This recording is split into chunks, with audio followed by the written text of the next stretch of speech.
কি আছে আমাদের বাংলাদেশে? না আছে একটা ভালো ক্রিকেট টিম, না আছে একটা ভালো ফুটবল টিম, না আছে ভালো এডুকেশন সিস্টেম, আছে শুধু একটাই বিশ্বজয় কুরআন হাফেজ। তাও তার গুরুত্ব দিতে জানে না।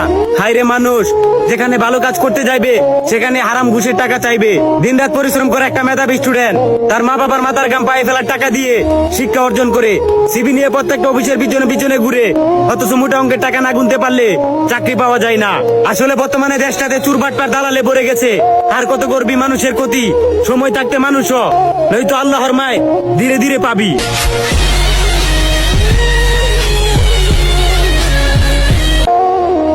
বাঁশের চেয়ে কঞ্চি বড়, ধানের চেয়ে বড় খই, নেতার চেয়ে চামচা বড়, তাহলে মানুষ বিচার পাবে কই?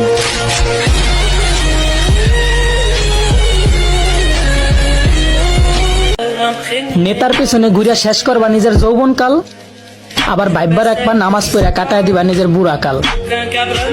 বলি বাপের কামাই খাইয়া নেতার চামচামি করা সাজে না, আর বুড়া কাল পর্যন্ত যে বাচ্চা থাকবা, আজরাইল তো আর তোমার দুলাভাই না।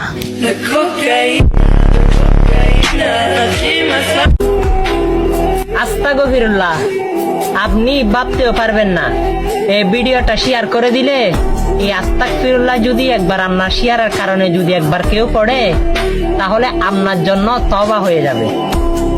সেও তওবা করবে আর আমার আমলনামায়ও তওবার হিসাব চলে আসবে আল্লাহ রাব্বুল আলামিনের দরবার থেকে।